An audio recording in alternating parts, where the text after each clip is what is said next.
I'm Colton. And I'm Kalen. And this is the Future of Thought. The year is 1876. The Gold Coast of Africa at this time is a protectorate region of Great Britain, a country in which slavery has been abolished for over 40 years. However, in the Gold Coast, slavery has only been abolished for 2 years. Nonetheless, some still find themselves in a position of slavery. How can this be? Imagine you are one such slave in the Gold Coast of Africa. Your husband has just sold you to an unknown man for an unknown reason for an unknown amount of time. While working for this man's family, you run away in hopes of finding someone who can help you secure your freedom.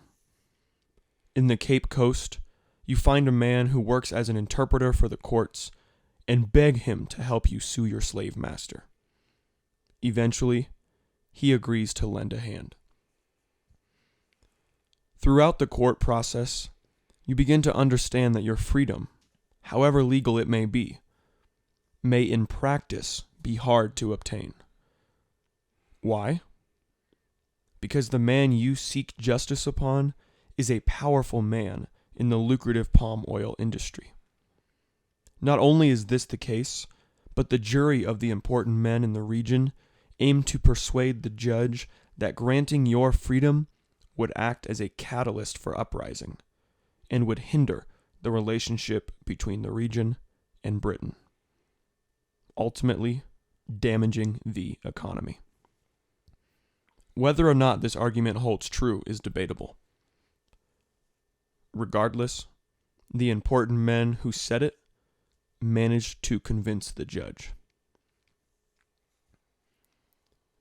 Your slave master is acquitted of all charges. Although this is an extreme example, this is a true story expressed in the graphic history of Abina and the important men.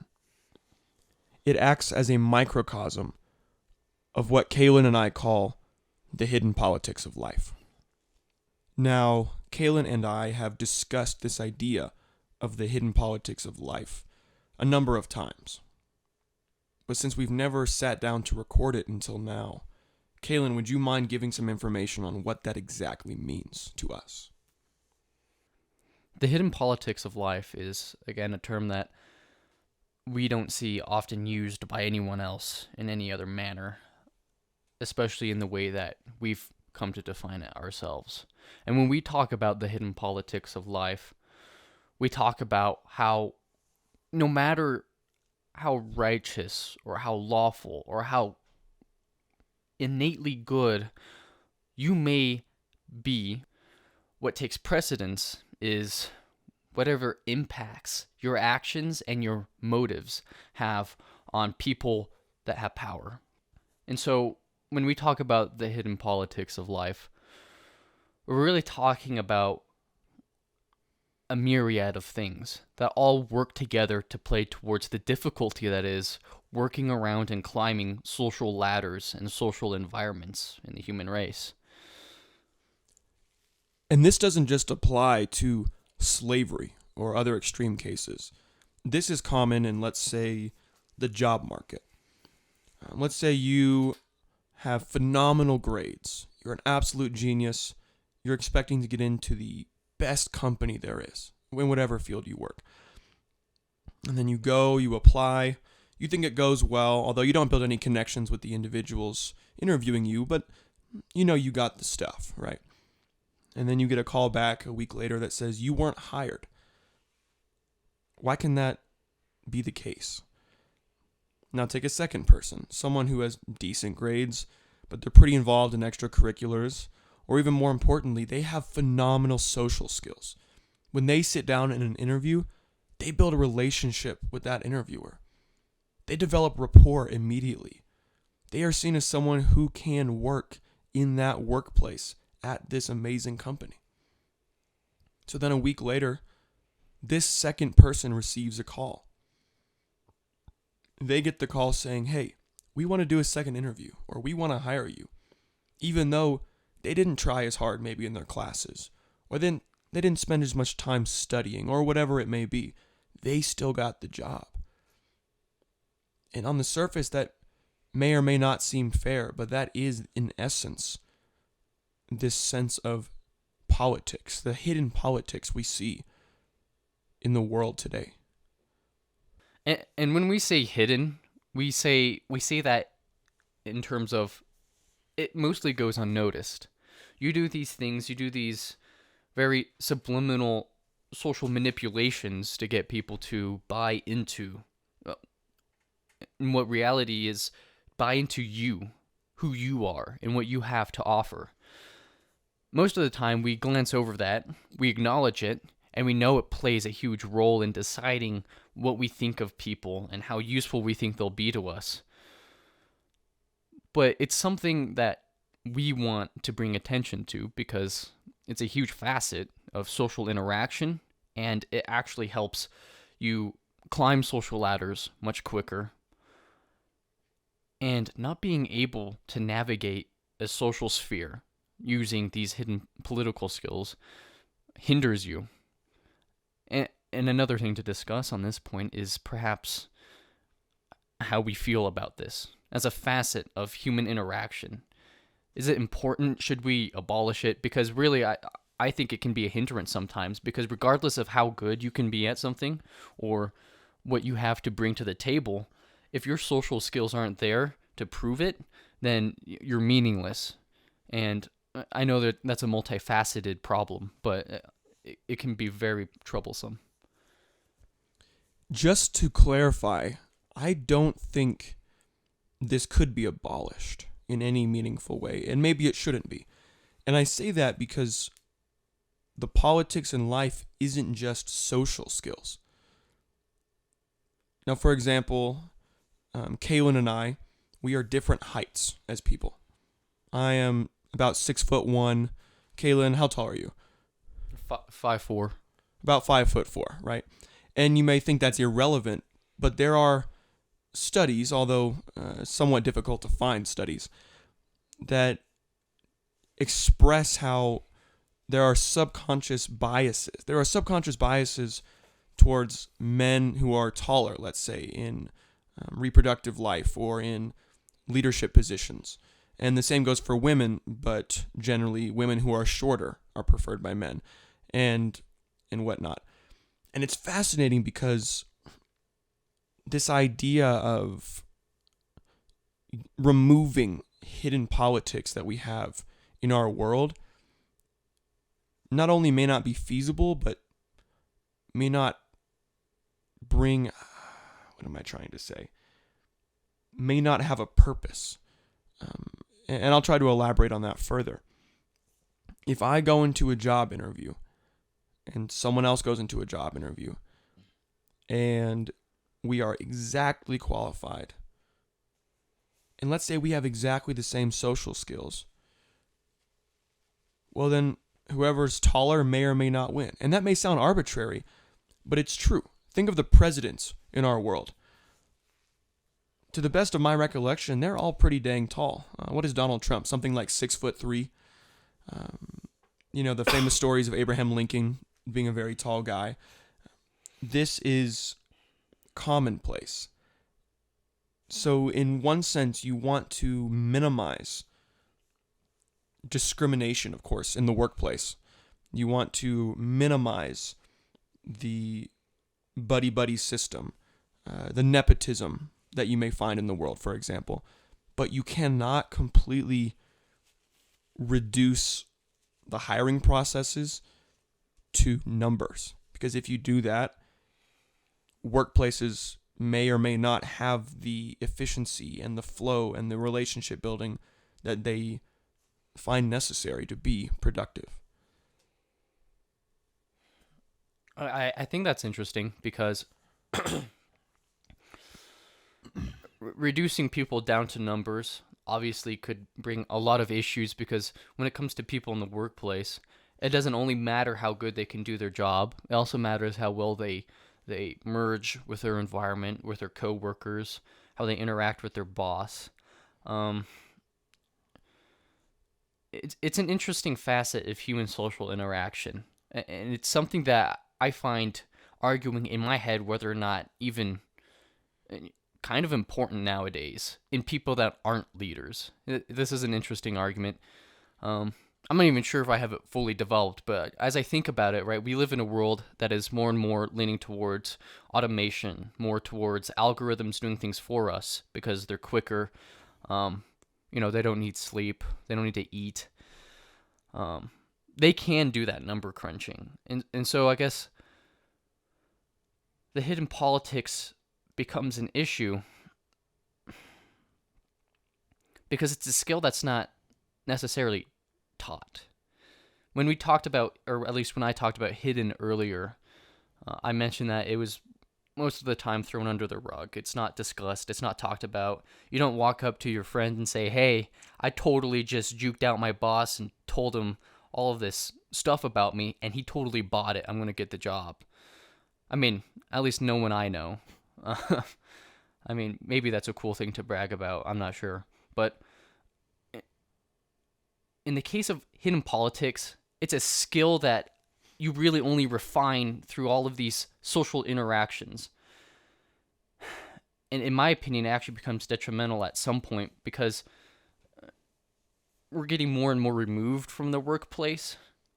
And I guess after, being here in college, studying for some time leadership and, the many facets that accompany what we're trying to define as a good leader, moral empathy, moral grounding, and social skills are definitely hallmarks of what make a great leader. But do we need leaders in everyone? Does everyone need to have these social skills, these hallmarks? I guess that's where I'm at with this whole scenario. You brought up two really interesting points.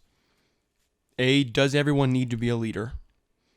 And B, why are we being taught how to get good grades and be good at math and do all the hard skills when artificial intelligence is taking that away from us already? It's not going to take away our soft skills. Sales won't be replaced by a robot anytime soon. But a manufacturing job on a conveyor belt line, well, that might be, and it already is. So to your first, or rather your last point, it is interesting because we don't want to misrepresent the general public here. Not everyone, as you said, needs to be a leader. Not everyone in a society has to have the ability to empower those around them and perfect social skills and things like that. But at the same time, if you have none of those skills, then your job search, for example, is limited, right? You can go manufacture. You can do a job that a robot may or may not take someday. Or you can work in fast food, which is arguably going to be replaced by AI at some point. But you aren't going to be an upper level manager, regardless of how much you want to be. And to your second point, or I guess I have this in reverse order, to your first point, artificial intelligence is taking over the jobs of people who aren't developing these skill sets. We have something of a dichotomy here. We have a lot of people who traditionally don't need to be the leader. Only a fair few people do. The majority need to do whatever work is needed in society. But all the people in those jobs are losing those jobs to machinery, right? The machinery is either assisting them and making them more efficient and therefore layoffs are happening, or an artificial robot, an artificial intelligence is literally replacing them. So now we have this interesting dynamic of, well, do individuals need these social skills to be able to be productive and get a good job? And do individuals need these social skills to be able to escape their current path of a limited workplace, a limited workforce, a limited number of jobs that they have the option of getting? Or do they not? And if not, something like Andrew Yang's proposed universal basic income sounds more appetizing. I know I covered a lot there, but do you have any comments? So, I want to make sure I understand this. You're saying that there should be kind of like this middle ground in social skills that we kind of strive for, right? Because without them, you're saying that in the examples that we don't have those skills, right? You're easily replaceable by machinery. And in the instance that you do have those skills, and you know them very well, and you're very good at those social skills, you're then a leader. And so you're saying that a healthy middle ground would be what to strive for. I am saying that I don't know. I am only trying to bring up the fact. I'm only trying to bring up the fact that there is a shrinking. There's a shrinking, not a shrinking workforce, but a shrinking availability of jobs. There is a shrinking availability of low-pay manufacturing type jobs because of automation. And at the same time, there is not a parallel, or really a perpendicular increase in the social skills that we are teaching individuals. Because if we don't have that increase in social skills that allows them to enter a different workforce, and this increase in education that allows them to change jobs, but at the same time jobs are being taken, then we are at this interesting, I don't know what it is. We're at this point where maybe we can or maybe we cannot move forward. Maybe universal basic income becomes a necessity, or sounds more interesting at least. I don't know. I'm only bringing to the surface the fact that this is an issue, and it's an issue that is not being talked about enough. To that extent, I agree, because I think a lot of people in our age group, which younger people, younger men, younger women, younger whatever you may want yourself to be, find ourselves in a position where we really want to get these good grades and get the job of our dreams. But the details in between those two things are what's murky, and it is the hidden politics of life. And my answer to my own question is that I think there should be a middle ground. And as you said, there should be a parallel increase in people being taught these social skills as jobs get taken by automation. I mean, I agree to that point, because if we don't, what's to differentiate a really smart math person who can do all of these equations and number crunching extremely quickly to a machine that can do it just as fast without that social facet? Now, okay, quick interruption then, if you don't mind, as a point of clarification.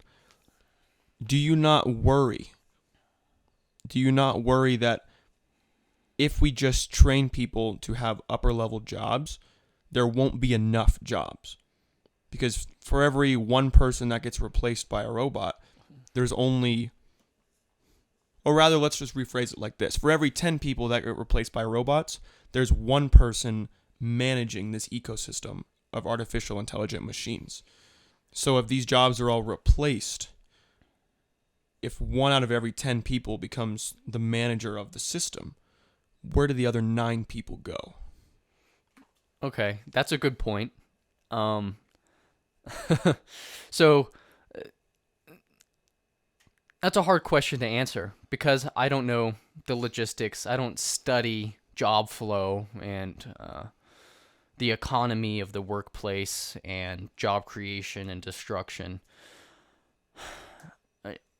I mean, with my current knowledge, which is few and far between, I would say that the 9 people who don't get a job, I mean, really at that point, if we're going to reach intelligence at that point where you only need one person managing a handful of machines that do a lot of work comparable to a whole team of people, I mean, they would maybe be even given like a fiat job, a job that has no actual value, but is there so they feel accomplished and have a sense of duty or purpose. I mean, I know I'm bringing up like Black Mirror kind of vibes here, but that's really the only way I see that going. Because one thing I also want to add to my point too is that we don't even know the future trajectory of AI, because at some point I even see AI being able to replicate our social skills. Far in the future maybe, but I even see that happening. And so For the sake of this podcast, we'll assume that's very far in the future. yeah, we'll assume that, and also we'll stop there, because at this point I'm just going to go on a rant about how artificial intelligence is going to overtake every facet of us because of machine learning. So that's a topic for another podcast episode. So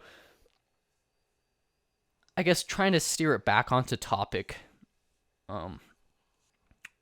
I think one of the things that we need to hold on to is social skills. I think that helps define humans better than their reasoning sometimes, because our social skills are so complex and advanced in many cases that things like the hidden politics of life do exist.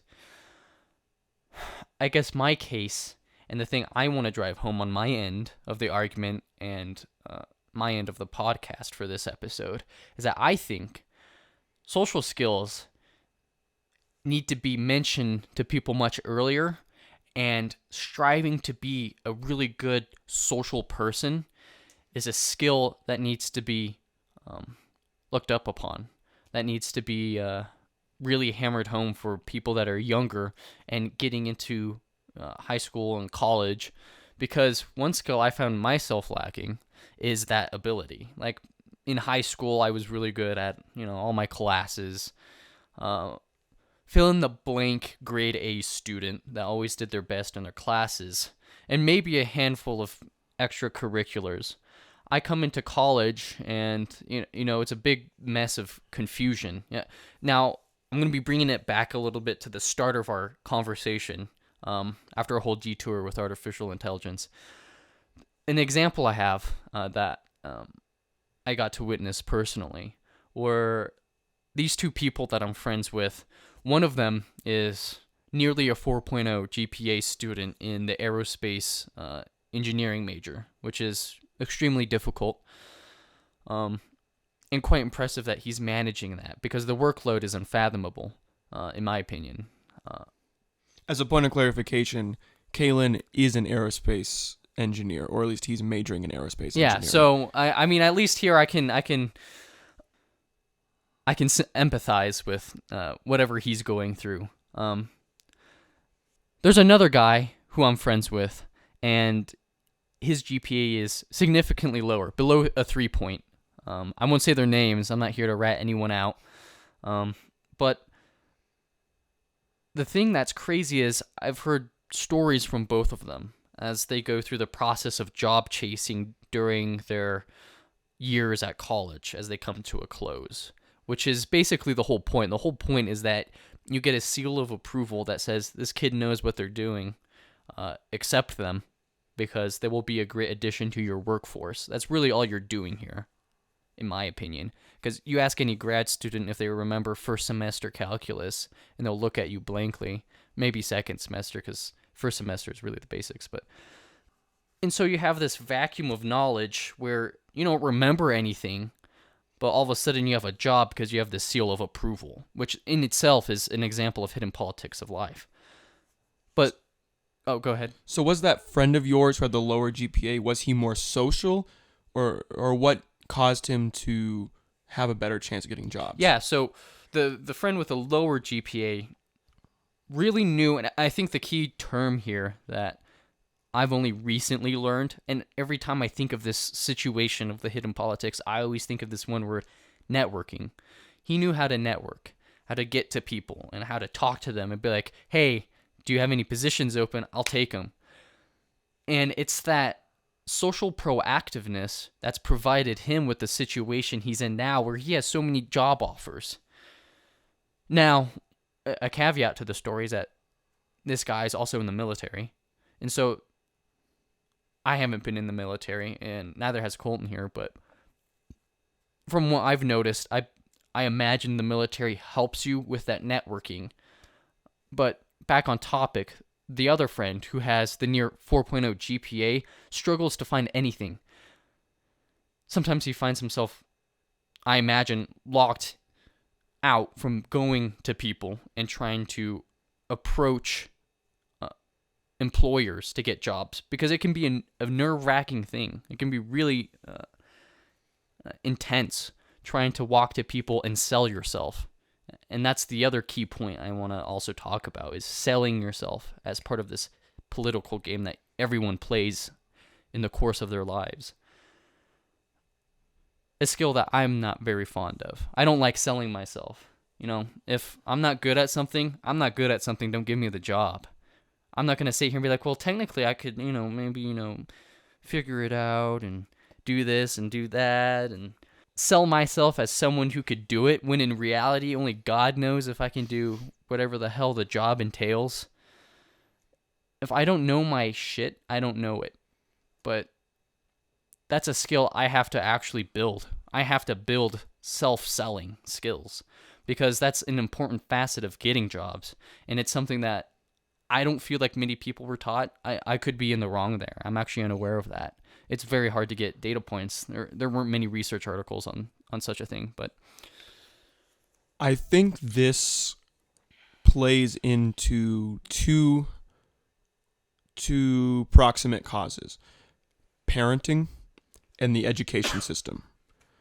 I suspect as a parent, it's difficult to do things right. You aim to be the best parent possible, but you don't know how what you tell your kid will affect their future. You don't know, right? And because of this imperfection and parents just doing their best, a lot of children's understanding of how to approach the world and how to grow as individuals happens where they spend 7 hours of their day, 5 days a week. And that's in class. Now, Kaylin, I have a question for you.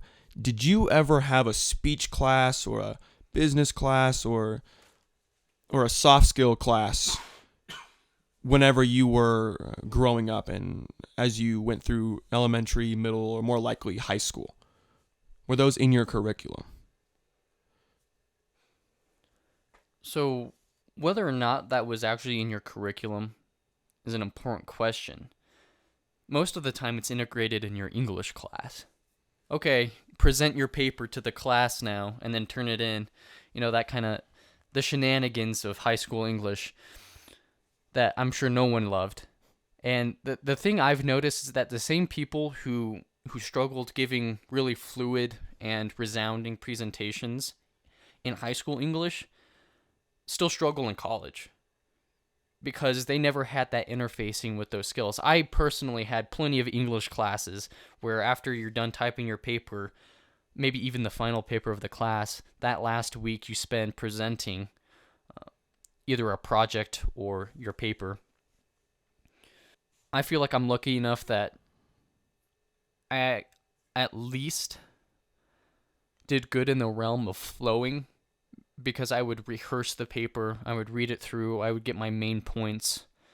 It's something I still have to work on myself, because I find myself lacking in some areas even today.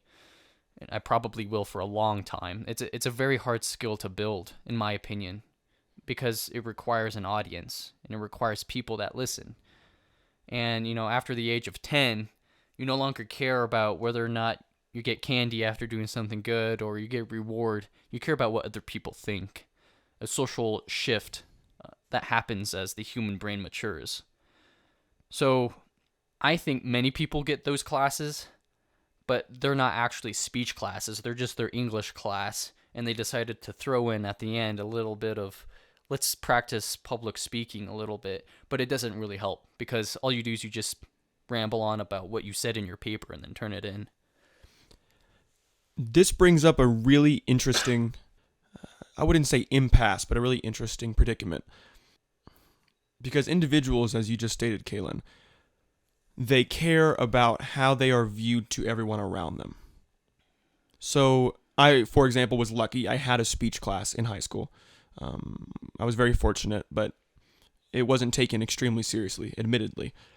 Nonetheless, students absolutely despised giving their presentations in the speech class or anywhere else. They despised it. For example, this class consisted of mostly seniors in high school because everyone was too afraid to do it for their first 3 years. And it's this interesting predicament where if you don't force, or if you don't at least strongly encourage students to get out of their comfort zone, to give a presentation, to take it seriously, to want to build rapport with friends and build connections, then they never will, because by the time they're, slightly post-pubescent, they value social interaction and they value not being embarrassed so much more than they value the skills they can attain from getting out of their comfort zone. And partially, I suspect, that's because they don't know what skills they can attain. They don't know how it's going to affect their life. They don't know that just because you get a 36 on your ACT doesn't mean you're going to be this amazing front-end software engineer or this CEO of a company just because you are super smart. That's not how the world works. And I suspect if students really knew, if they really understood the value of what makes them uncomfortable, these presentations, these speeches, these social interactions, if they understood how important it was, then just maybe they would get out of their comfort zone and they would do it. And through practice, like anything, through the 10,000 hours, as it were, you become maybe not an expert, but you become much more comfortable in this situation that, as we've discussed for the last half hour or so, is invaluable to a successful, not necessarily successful life, but is invaluable to a successful career in the world we live today. Before we continue, we'd like to make a quick announcement. We run this podcast ad-free. Of course, with a trial version of Spotify, for example, some ads are out of our control. However, we will never run third-party ads during the Future of Thought podcast. This podcast acts to promote accessible, unhindered discourse for all who listen. Because of this, we rely on you, the listener, to support this podcast. Support us by visiting our Patreon at patreon.com/thefutureofthought and selecting the tier of your choice. Regardless of how much or how little you choose to donate, you're a greatly appreciated listener. Now, let's get back to the podcast. An interesting point you brought up earlier was that, I think it was one of two parts. One of the parts being about parenting. Parenting is a huge facet of early life, and even maybe the teenage life, as you grow and mature into adulthood. The hidden politics of life really is an issue that is perpetuating because of, and I don't want to go out on a limb here because I'm no parent. I wouldn't understand what it's like whatsoever. But in my personal experience and in the stories I hear of all of my friends, the people around me, and in many cases, the lack of good parenting, which is really sad and unfortunate, is that how your parents raise you is so important in helping you define how you approach social situations, whether or not it's with confidence or whether or not you approach him always timid and tense and pensive and always on guard. Earlier we discussed that approaching social situations after the age of 9 or 10 or even 11, post-pubescent social interactions really become about how others see you. And one thing that I think parenting and even the school education can do better is teaching you that really shouldn't matter to you. What should matter is actually learning and actually networking and being okay with confronting these social situations that may seem awkward, but they're only ever awkward because you've never had experience with them. They're only awkward because you don't know what it's like to do all of that. At the end of the day, everyone goes through all these awkward experiences. You always have to meet new people, make new friends, do all this silly stuff to introduce yourself and say, this is who I am. Everyone has to do that, and it's in my opinion, it's not actually awkward at all because you have to do it. In my opinion, you have to do it in order to reach what I think is a healthy middle ground between no social skill and so much that you're actually so empathetic and so morally and emotionally charged and connected to people that you're a leader. I think that's something to strive for, personally. I would hope to be like that one day. But I think the whole hidden politics of life is just it starts when you're young with your parents and ends in college when you learn that you either have to be good socially or you just tuck your tail between your legs and accept the fact that you're good at number crunching, you're good at paper writing, you're good at programming, and call it good and hope you get a job, which is okay too. I don't think there's anything wrong with those people. They're great people. I think everyone's has potential to be great, but I think what sets the difference between easily attaining the career you want versus struggling, even though you may be really good at what you do, is the social skills that I think people are failing to teach newer generations as they come into the workforce. I think the most valuable trait or the most valuable insight that I have learned in college that I wished I had learned so much earlier is that it doesn't matter what people think about you. If I had learned, let's say in middle school, which from the people I've talked to is a tough time for everyone. If I had learned this skill in middle school that no matter what I look like or how good I am at football or whatever it may be, it doesn't matter in the long run because after the day's over, you're going to go to bed and wake up the next day and it's a new day. And not to be cliche, but that's just how the world works. You have something happen, you stutter during a presentation, or maybe you got really nervous in front of a crush, and then you just move on.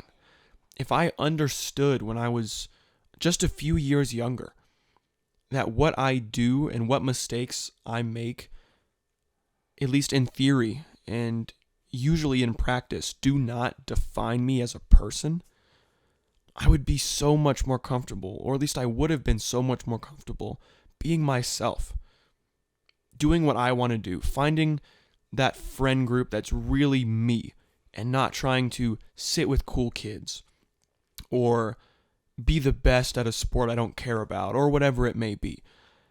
And if we can find a way, and I say we loosely, I just mean the general public, if we can find a way to educate children, educate these adolescents that it's okay to be different, and more importantly, it doesn't matter what people think about you, then the skill set you will develop from that will lead you into one in which you're comfortable being yourself.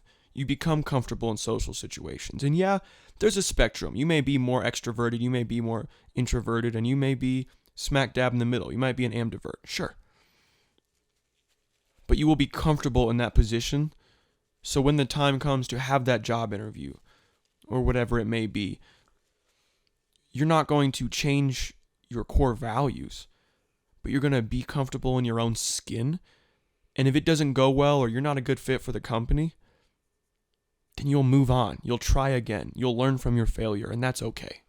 And if students were taught that it's okay to learn from failure and it's okay to not be liked by everyone and it's okay to just move on from embarrassment, I think we'd be in a better place as a society, at least in some domains.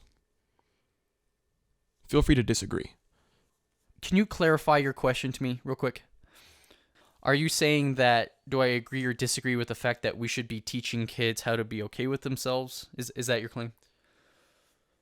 Yes, I'm just wondering if I'm alone in thinking that children need to be taught, or at least it needs to be emphasized in their life, that not only is it okay to be different, which I think is true, but that it doesn't matter all that much. The idea that if you get embarrassed, it doesn't matter. It doesn't affect your future, right? If you make a mistake, you'll get back up. If you fail, you can learn from it. So being okay with yourself is an important sub point, but it's more that regardless of who you are and how you express yourself, whatever it may be, as long as you're not hurting those around you or breaking the law, for example. Other than that, it doesn't matter if people judge you. Just be okay with who you are. I think that's a valuable point. So, one thing I will bring up is that this goes along with that kind of age-old saying of it not mattering how hard you get knocked down, but whether or not you can pick yourself up. This is an interesting point, and it brings up, for me, a conflict, because when we talk about these things, I've been talking as though, and I guess both of us have been talking as though it's on the duty of the parents to teach their kids these skills and these social cues. To clarify, I was kind of merging parents or education system. Okay, so Either or, both preferably. okay, thank you. So I think it would be a responsibility of both school and parents to do that. So, I mean, in essence, I agree with you. One thing I find hard to reason with, or I guess that's a bad way to put, one counter argument I see myself pitching in my head is how finding that for yourself is a big part of the difficulties of life. So, obviously I have no proof to substantiate what's really such a vague and such a hard to tackle problem, because it has to do with the entire psychology of the human mind. And not only that, but how it plays alongside social structures. And of course, it's going to mean different things in different places. As far as I know, maybe there's research out there that shows that across the board, humanity experiences these same kind of social cues and shifts as they age. But in the United States, at least, I think it's something that needs to be taught by parents and education. Because if you leave it up to the person to discover that for themselves, I would feel like there would be a lot of confusion and ambiguity when it comes to finding the right answer.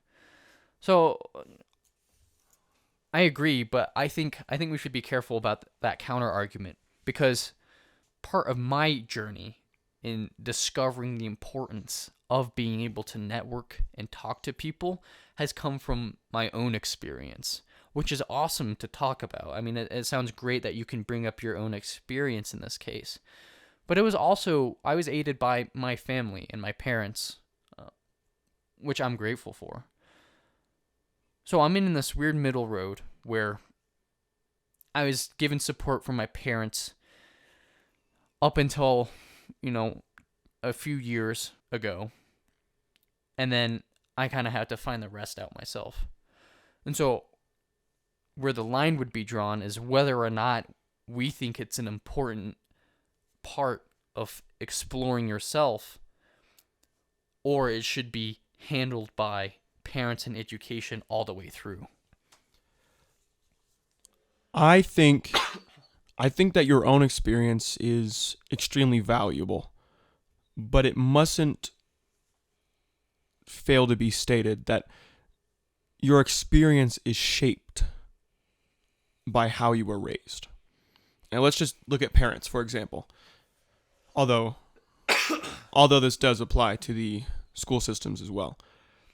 If your parents are laissez-faire or proactively just teach you what to think, if they teach you to believe the same values they have, the same belief systems, have the same character, and even if it's not explicit, you learn from your parents by how they act, right? Well, if parents, and I know this is a huge undertaking, but if we can somehow manage a shift in societal norms where parents, instead of saying, hey, I fall under this religion, therefore you are this, or I follow this mentality about life, you also do. If we shifted from that thinking of that parenting style of telling your children what to think and switch to teaching them how to think, how to conceptualize the world, how to understand data, how to go from a point and draw a conclusion that makes sense, then you have the foundation, you have the mental faculties in place to then grow from your own experiences, as you just stated. So it's not that I disagree with you in any way. It's that if you have this foundation already in place, then those experiences you grow from will be extremely fruitful. And they will help you grow as an individual and will lead to further and further development of your skills, your social skills, your mental faculty development, your critical thought, your self-awareness, and so forth. This discussion has been going on for maybe around 50 minutes now. I want to try and wrap it up a little bit because I think we've hit the main points of what hidden politics is. We're all aware of those social cues. Some of us respond differently. Some of us acknowledge them in different ways. But hidden politics is all about taking those cues, all about seeing the face of the people. In some extent, you could relate this to emotional intelligence and using that to your advantage. And there's a whole bunch of ethical and moral debates about whether or not that's a right thing to do. Or even whether or not it happens. Convincing someone of something may or may not be viewed as manipulation. Yeah, exactly. So, of course, we'd then have to make the distinction between persuading someone and coercing someone. But that's another topic entirely for another day. The big takeaways for the hidden politics of life begin with, well, for starters, when you're aware of all of these social interactions, whether or not it's morally even acceptable to manipulate and to network in such a way that best helps yourself. And secondly, whether or not you think it the duty of both parents and education to help foster this social awareness and social intent in younger generations as they are brought into the workforce. And lastly, whether or not you even agree with us on all of our key points and how we expressed our opinions. I mean, for us, we think it extremely important that parents and education help develop kids' social skills as they grow and develop. As for the moral dilemma, I don't have a definitive answer. I mean, I think it's hard to argue for or against either way. I think it's something, for me, that just happens. I don't sit there and talk to people and think, how do I get them to best like me? And that could be my own social misunderstanding of the hidden politics. So these questions are left up in the air, and I think it important that all of us think about it. Think about whether or not we do go out and network, whether or not we like it or how it impacts us and the people around us as we do it. Because it's a huge facet of our lives, and it's something no one talks about. Maybe here and there in classes that are trying to help you get a job or help you build your presentation skills. Classes built specifically for that, but nowhere in between that time and when you're a little kid is there any specific time allotted to build those skills unless a parent does that for you. So Whether or not you found yourself on your journey building these skills yourself or having the support of parents and education, I think the hidden politics of life is a problem. A very surreal problem that has no definitive answer, but one that we need to think about if we're to find one.